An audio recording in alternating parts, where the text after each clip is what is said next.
vuto limene lipo kwambiri kwa nkhani ya marefugees ndonena kuti si marefugees onse amene akuthawa nkhondo kwenikweni, ambiri mwa iwonso ndi amene akutibweresera mavuto ambiri. Mkulu woyang'anira chitetezo cha anthu ku SADC Kiliaboga Moruti atsindika kuti maiko omwe ali mbungweli akambirana za momwe anthu akuyenera kuyendera mchigawochi mogwirizana ndi ndondomeko ya SADC. Msonkhanowu ukuyembekezeka kulimbikitsa chitetezo cha maiko akumwera kwa Africa poonetsetsa kuti fundo sizimangoteteza malire ndi kuti zizithanso kuteteza miyoyo ya nzika. Boma latsimikiza kuti munthu mmodzi wafa ndipo ena 10.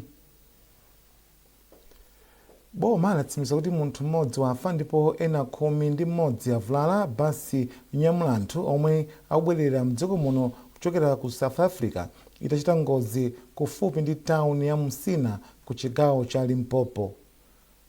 Poyankhula ndi wireless MBC ofalitsa nkhani kundonaona za ubale wa dziko lino ndi mayiko ena Charles Khalamba wati padali pano anthu ovulalawo akulandira thandizo la mankhwala pa chipatala cha Musina mdziko lomwelo la South Africa.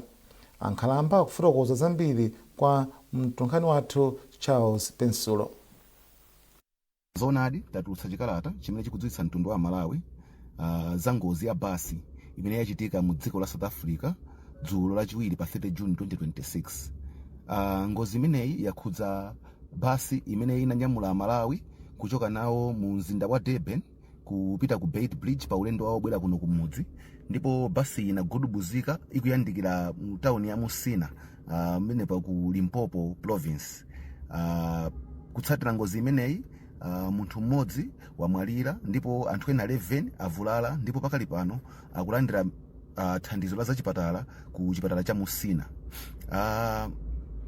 Unduna uno ukulumikizana ndi ofisi ya Kazembe imene ili ku Pretoria pofuna kuonetsetsa kuti amalawi amene akhudzidwa ndi ngozi imene alandire thandizo loyenerera, komanso omwe avulala alandire thandizo la chipatala, komanso kuti amene ali bwino athe kupitiriza ulendo wawo kumabwera kuno kumudzi. Unduna uno ukufuna kupepesa kwa banja limene lakhudzidwa chifukwa chotaya m'bale pa ngozi imeneyi, komanso kufunira kuchira kwa nsanga Malawi wonse amene avulala chifukwa. Nduna za umoyo ndi ukhondo amadalitso waloyi yati boma lakwanitsa kupeza thandizo kuchokera ku mpingo wa The Church of Jesus Christ of Latter-day Saints lolimbana ndi vuto la madzi a mchere lomwe lakhala likusokoneza ntchito pa chipatala cha Reverend John Chilembwe m'boma la Phalombe. Ntchitoyi ikuyembekezeka kuthandiza chipatalachi komanso anthu okhala m'madera ozungulira kupeza madzi otetezeka zomwe zipititse patsogolo ntchito za umoyo. Arthur Chokhoto wafika ndi ripoti. Kwa zaka zinayi tsopano chipatala chachikulu m'boma la Phalombe chakhala chikukumana ndi vuto la madzi a mchere omwe akuononga zipangizo za chipatala, kusokoneza ntchito za umoyo komanso kukhala chiopsezo ku miyoyo ya anthu. Ataona vutoli, nduna za umoyo ndi ukhondo amadalitso waloyi anakambirana ndi woyang'anira ntchito zothandiza anthu mu mpingo wa The Church of Jesus Christ of Latter-day Saints kuno ku Malawi Age Chiku Chizoka. Zokambiranazi zinachititsa mpingowu kutumiza akatswiri ku Phalombe kuti akaone momwe ntchitoyi ingakhalire. Polankhula pamene anakayendera malo a ntchitoyi m'bomalo Achizoka anatsimikizira ndunayi kuti ndalama zogwirira ntchitoyo zapezeka kale ndipo iyamba posachedwapa. Nduna za umoyo ndi ukhondo amadalitso waloyi yati mgwirizanowu ukuonetsa kufunika kogwirizana ndi mabungwe osiyanasiyana pofuna kulimbikitsa ntchito za umoyo komanso kuthetsa mavuto omwe akukhudza Amalawi ambiri. Mavuto omwe ali kuno ku Phalombe ife ngati ministry tikuwaziwa, unduna wathu wonse timaziwa mavuto omwe akuchitika mzipatala zosiyanasiyana m'dziko muno.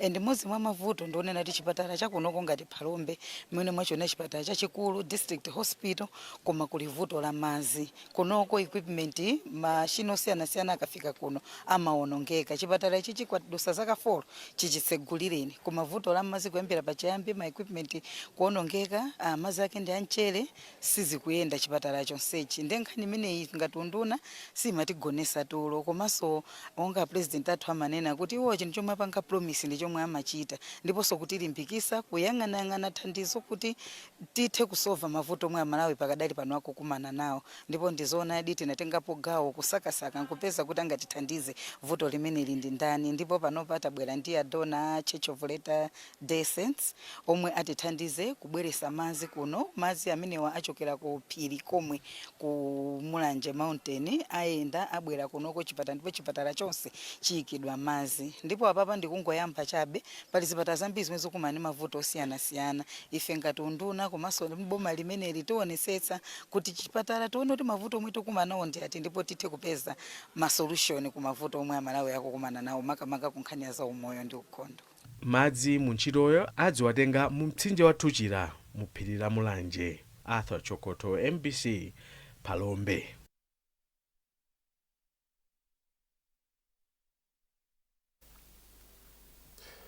bungwe la Press Trust lamanga ndi kupereka zipinda zamakono zogona odwala pa chipatala chaching'ono cha Kande m'boma la Nkatabe pofuna kuthandiza odwala ndi achibale omwe amayenda mtunda watali kupita ku Chintheche pakafunika kuti agonekedwe mchipatala. Poyankhula popereka zipindazi mmodzi wa akuluakulu ku bungwe la Press Trust Audrey Mwala anati ntchitoyi ithandiza kupulumutsa miyoyo ya anthu ochuluka mdera la Kande. Chimwemwe Mululu walemba ripotili.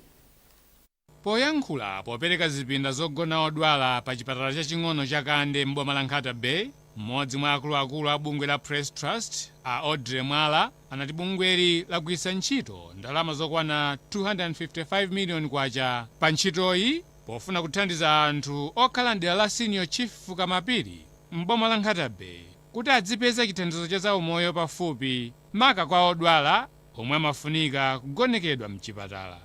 Chindi chitukuko chokuti ngati Press Trust chatitengera ndalama zokwana 255 million kuika pamene papo. Komano ngati Press Trust si ntchito yathu yoyamba timakhala tikugwira ntchito zimenezi chifukwa choti strategic plan yathu imene tinalemba tinanena kuti health ndi chinthu chimodzi chimene tikufuna tiyikepo mtima kwambiri chifukwa tikudziwa kuti mtundu umene uli ndi anthu otali ndi thanzi athu kapita kukapanga zitukuko zosiyanasiyana pa dziko pano. Wapampando wa komiti yona za umoyo ku konsolo ya m'boma la Nkatabe Lloyd Zozi anati kumangidwa kwa zipinda zogona odwalazi zithandiza kupititsa patsogolo ntchito za umoyo m'bomali. Apa ili ni mwayi kwambiri chifukwa poyamba tinali ndi mavuto kuti dera la kuno kukapezeka matenda anthu anali kuyenda mtunda wautali kupita ku Mkondezi kapena Mzuzu, koma pakali pano tili ndi mwayi yoti zambiri zithera pompano chomwe chili chabwino kwambiri. Ntchito yomanga zipindazi yagwirika ndi bungwe la Press Trust mogwirizana ndi anthu a mderali pofuna kulimbikitsa umwini. Chipatala chaching'ono cha Kande chimapereka chithandizo cha zaumoyo kwa anthu pafupifupi 16,000 a m'midzi yozungulira derali. Chimwemwe Mululu, MBC Nkatabe. Banki ya pa dziko lonse yayamikira dziko la Malawi chifukwa choyendetsa bwino ntchito ya Governance to Enable Service Delivery GSED. Katswiri wamkulu woona za ntchito za ku banki Eva Melis wanena izi pa msonkhano wa zachuma omwe unachitikira mu mzinda wa Blantyre. Edith Kaira wadza ndi nkhani yonse. Polankhula pa msonkhano umodzi mwa akuluakulu ku banki ya pa dziko lonse Eva Melis ati ndokhutira ndi momwe makonsolo akugwirira ntchito zachitukuko ndipo zawalimbikitsa. Makonsolo tsopano akumakhala omasuka kufufuzidwa mmene akugwirira ntchito zawo. Ndife okondwa kuona mmene GSED yayendera komanso kumva kuti boma nalo ligwiritsa ntchito ndondomekoyi poyendetsa thumba la chitukuko m'madera. Ndipo nduna ya maboma ang'ono ndi chitukuko cha m'madera akumidzi Ben Phiri ati gawo loyamba la GSED lachititsa kuti makonsolo azigwira ntchito moyenera.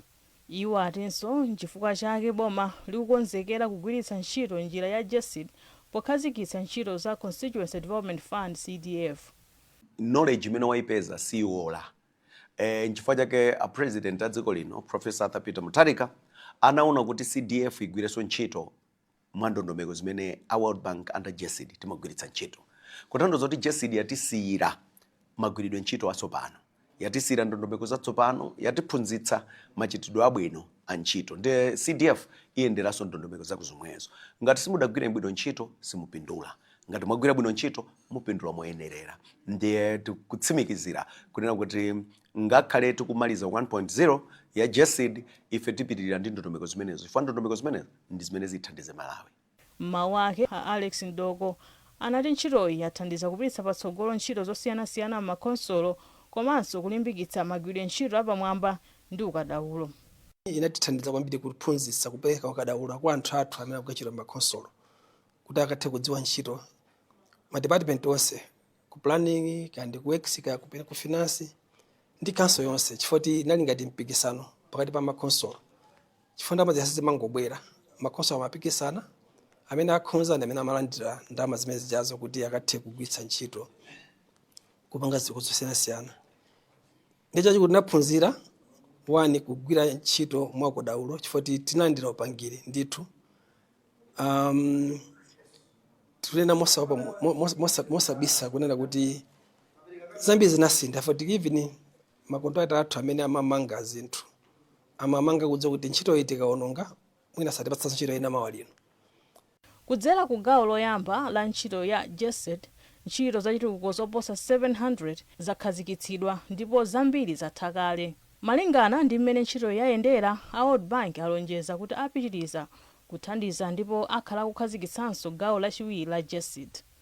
Ntchito ya Governance to Enable Service Delivery JSED inakhazikitsidwa mu chaka cha 2021 ndi komiti yoona za maboma ang'ono mothandizidwa ndi banki ya dziko lonse. Mwazina, cholinga chake chinali kufuna kulimbikitsa kagwiridwe kabwino ka ntchito m'makonsolo kudzera mukasamalidwe kabwino ka ndalama za boma komanso kugwiritsa ntchito bwino chuma. Edith Kaira, MBC, Blantyre.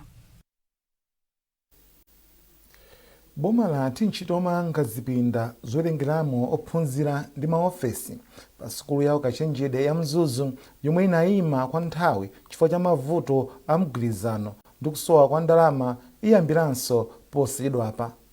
Nduna za maphunziro a Bright Msaka yanena izi pa ulendo wawo ku sukulu ya ukachenjedeyi komwe amayendera zina mwa ntchitozi. George Mkandawire wafika ndi ripoti.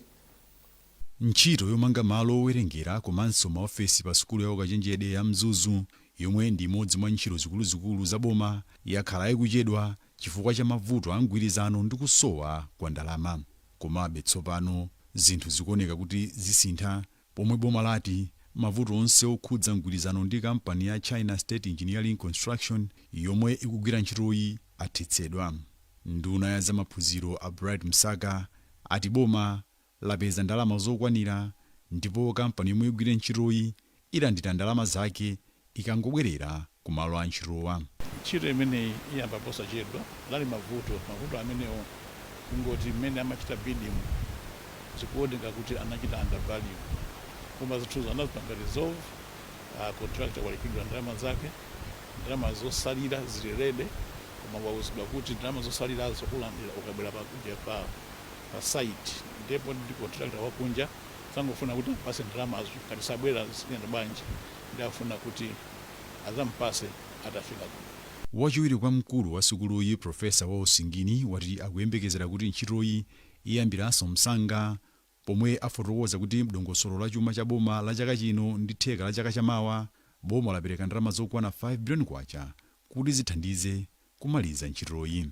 Library hiyo si vuto la ndalama, ndi vuto la contract, mugwirizano wa contract kwa ndi contractor. So panali tiwiri tutatu tovuta toni pana tina zile ndithu maloya pana kwa Attorney General, so tukuyandikira kokutha tiyangotha chimene toto apapa ntchito ikuyambika kuti mnatimalize contract hiyo, project hiyo. Boma imapereka ndalama financial year iliyonse, ulendo uno atipasa 5 billion kwacha kuti ntchito ziziyenda and kuti commitment ya bwino ntchito ikangoyambika boma lina kuti ndalama zambiri kuti library yite. Pa ulendowu ndunayi inayenderanso malo omwe kukumangidwa Entrepreneurship Training and Incubation Center komanso Africa Center of Excellence mwazina. George Kandawire, MBC, Mzuzu. mukuonera nkhanizi kuchokera kuno ku MBC ndipo mauno muli ndine Austin Kachipeya. Tionenso mitu yake. Nduna ya zachitetezo cha mdziko yalimbikitsa maiko akumwera kwa Africa kuti agwirane manja polimbana ndi mavuto akusamukasamuka kwa anthu. Munthu mmodzi wafa ndipo ena 11 avulala basi yonyamula anthu omwe akubwerera mdziko muno kuchokera ku South Africa itachita ngozi. Ndipo bungwe la chisankho lilengeza zotsatira zotsimikizika za chisankho cha chibwereza cha aphungu ndi makhansala lero.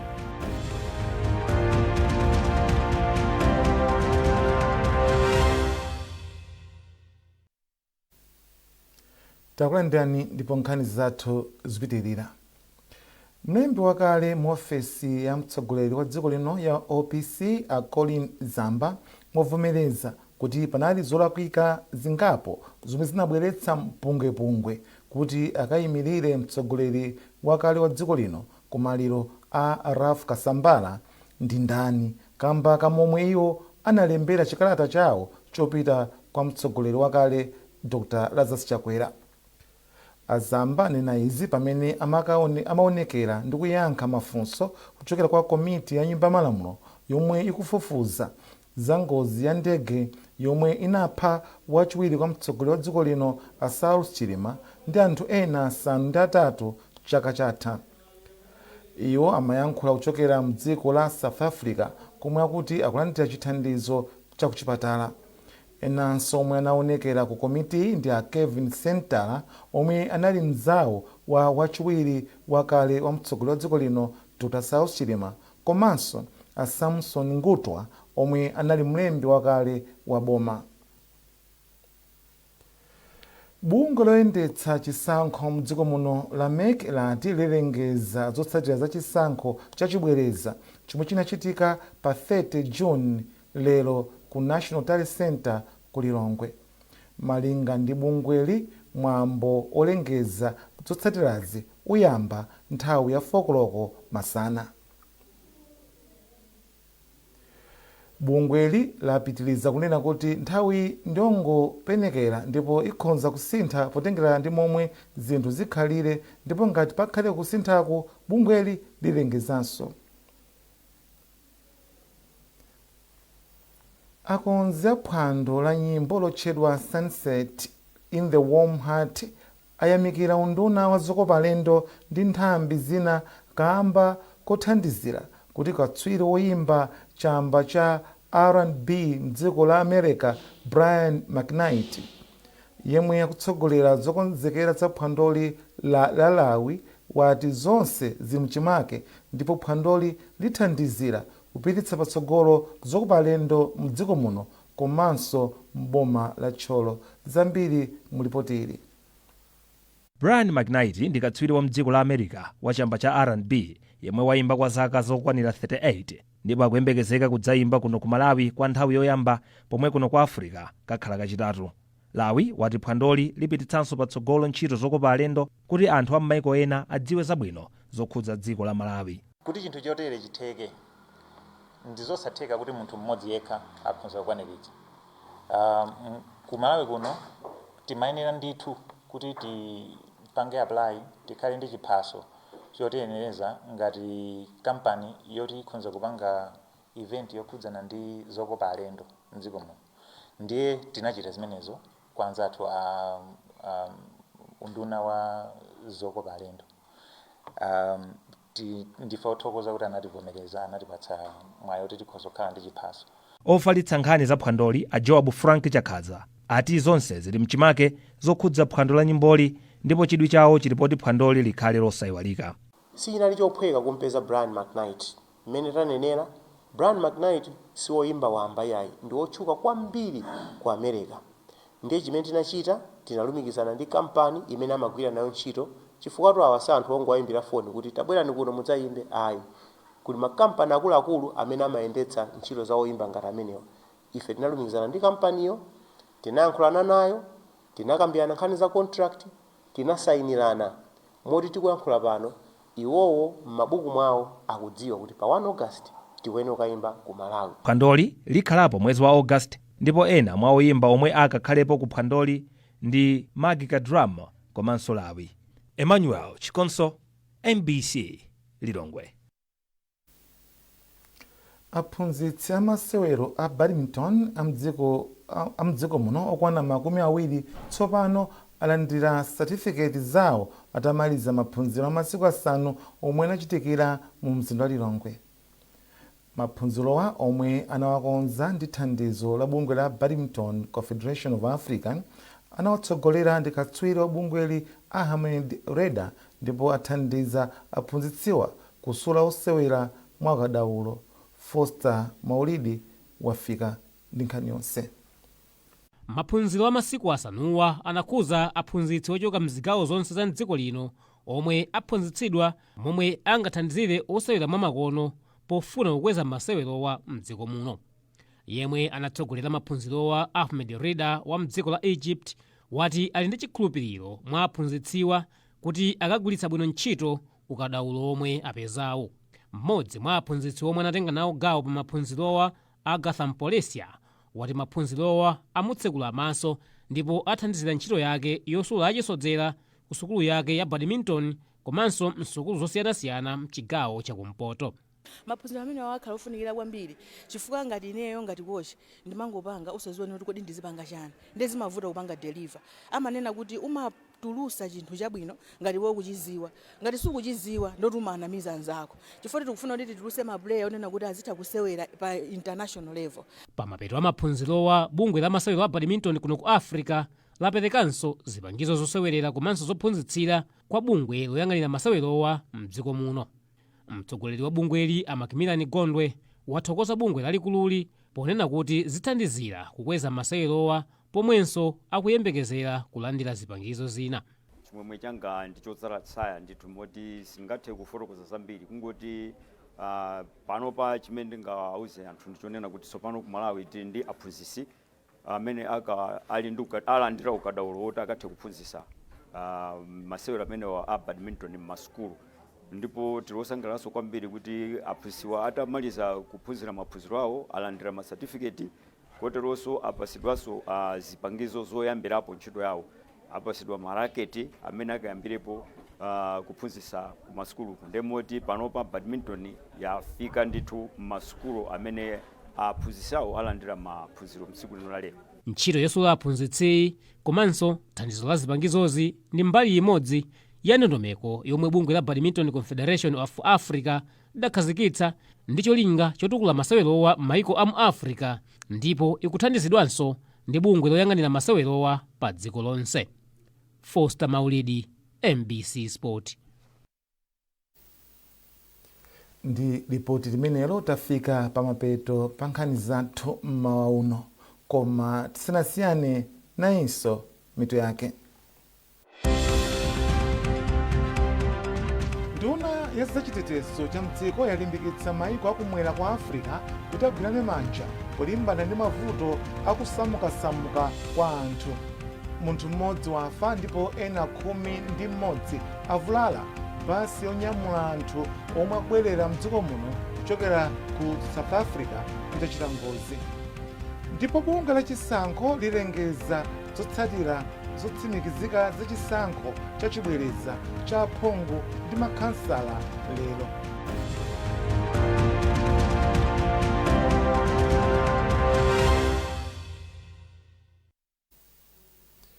pezani nkhanizi ndi zina zambiri popita pa mbc.mw kapena MBC Digital pa Facebook, Instagram komanso X. mnali ndine Austin Kachipeya. mawa wabwino.